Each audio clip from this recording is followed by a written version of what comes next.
Second A of self-defense is awareness. Be alert. Of course, it's very hard to protect yourself against everything. People are everywhere and we don't want to live our lives paranoid that everyone's a potential threat. But equally, don't ignore suspicious or out of the ordinary behaviour because we don't want to appear rude or overly cautious. The simplest thing to do is just be alert.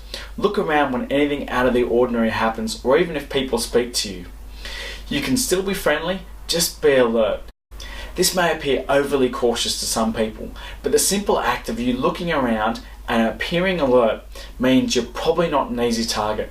And for a lot of assailants, they will simply wait for an easier victim. Here are some quick tips. Be wary at cash machines. Look around before you get in the queue or use the machine, and make note of who's around you. If people stand too close to you in the queue, or if they appear to be checking you out, leave and find another cash point or go back later.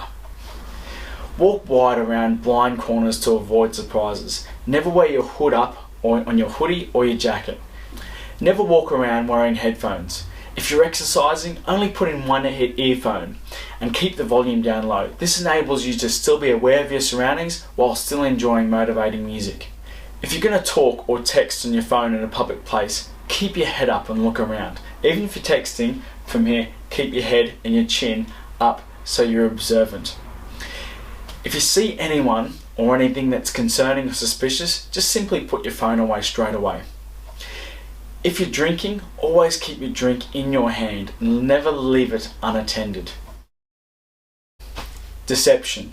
Don't expect assailants to stand out from the crowd. We expect assailants to be young adults and with wearing black hoodies, but often they're simply not. A lot of assailants will use some form of deception, whether that's pretending to need your help or simply talking to you and appearing to be harmless or distracting you. The most common distraction is talk. The assailant will talk to you, often in an unthreatening or disarming way, to distract you. When people ask you for the time, directions, or for some help, oblige them, as the vast majority of people in these instances are genuine, but always take a moment to think about potential threats and stop to look around. Try to keep people at least an arm's length from you in these situations. In many cases, one assailant will engage and distract you while another approaches you from behind.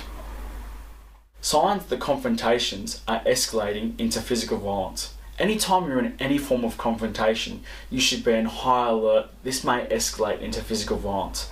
You may know the person, or you may be thinking to yourself, this just doesn't look like it's going to be violent, but still be on high alert. We're going to cover how to defuse these situations so they don't escalate into physical violence in the next section of assertiveness. But here are some key indicators to look for that a verbal confrontation is about to become physical. Threats and clenched fists. This is an obvious sign of escalations, although sometimes it can just be a person expressing their anger and it may not escalate, but nevertheless it's a sign we should be ready for violence.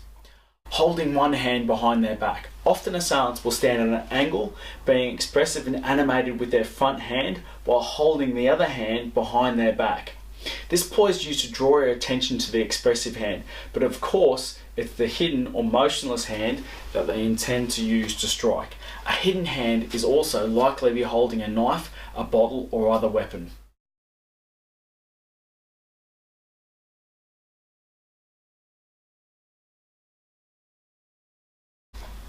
Testing with pushing, shoving and faking. Assailants will often test with pushes or shoves or fakes, and those kinds of things are actually the most common prelude to a situation escalating into serious strikes.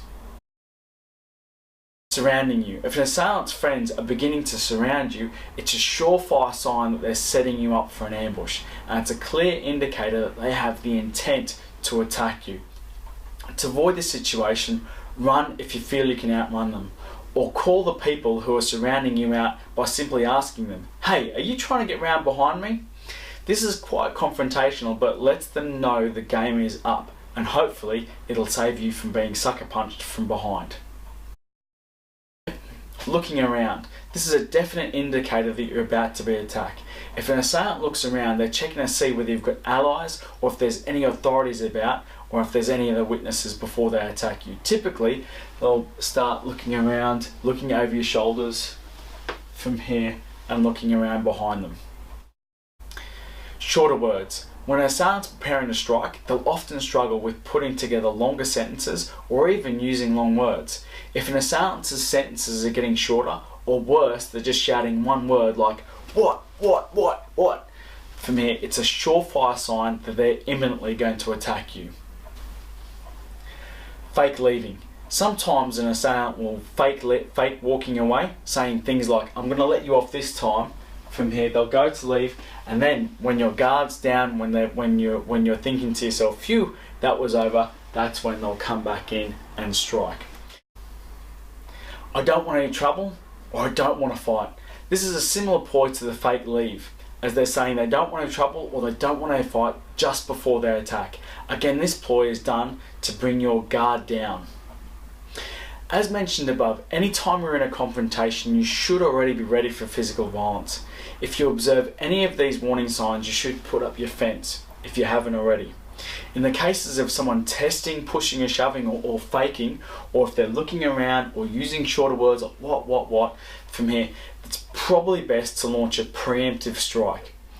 This is something you'll need to train for, both physically and observationally.